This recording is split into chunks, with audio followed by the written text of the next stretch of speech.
Moringa has been called the miracle tree, but does it live up to the hype? Is it really more nutritious than other, more commonly available fruits and vegetables?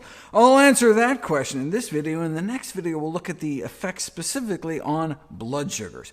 Check out the research.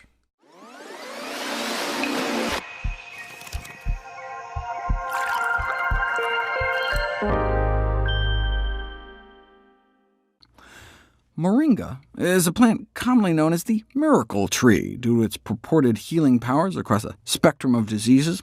If miracle isn't hyperbolic enough for you, on the internet it's also known as God's gift to man. Is moringa a miracle or just a mirage? The enthusiasm for the health benefits of moringa is in dire contrast with the scarcity of strong experimental and clinical evidence supporting the claims. Fortunately, the chasm is slowly being filled. There's been a surge in scientific publications on moringa. In the last 10 years, the number of articles is closer to 1,000. But what got my attention was the presence of glucosinolates, compounds that boost our liver's detoxifying enzymes. I thought they were only found in cruciferous vegetables like cabbage, broccoli, kale, collards, and cauliflower, but no. It turns out they're also found in the moringa family, with potency comparable to broccoli. That's exciting, but why not just eat broccoli rather than mail-ordering some exotic moringa powder? Is there anything special about moringa? It's been described as the most nutritious tree yet discovered.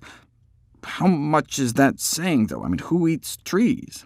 Supposedly, moringa contains higher amounts of nutrients than most conventional sources, 10 times the vitamin A of carrots, 12 times the vitamin C of oranges, 17 times more calcium than milk, 15 times more potassium than bananas, 25 times more iron than spinach, and 9 times more protein than yogurt. First of all, even if all this were true, this is for 100 grams of dry moringa leaf. That's like 14 tablespoons, almost a whole cup of leaf powder. Researchers have had trouble getting people to even eat 20 grams, and so anything more would likely result in an excessively unpleasant taste due to the bitterness of the leaves. And secondly, the nutritional claims in these papers are quote-unquote adapted from Fugly, which evidently is just some lay publication.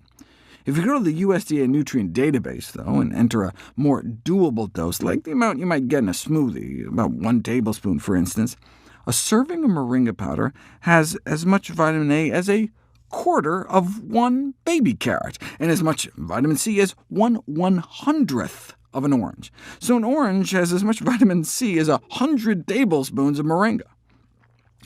A serving of moringa powder only has the calcium of half a cup of milk, the potassium of not 15 bananas, but a quarter of 1 banana, the iron of a quarter cup of spinach, and the protein of a third of a container of yogurt. So yeah, it may be nutritious, but not off the charts, and certainly not what's commonly touted. So again, why not eat broccoli? It's got the A, C, calcium, potassium, iron, and protein of broccoli. Moringa does seem to have anti-cancer activity in a petri dish against cell lines of breast cancer, lung cancer, skin cancer, and fibrosarcoma, while tending to leave normal cells relatively alone, but there hasn't been any clinical studies. Well, what's the point in finding out that moringa enhances the sexual performance of stressed rats? What are you supposed to do with that? Studies like this one, though, started to make things a little interesting.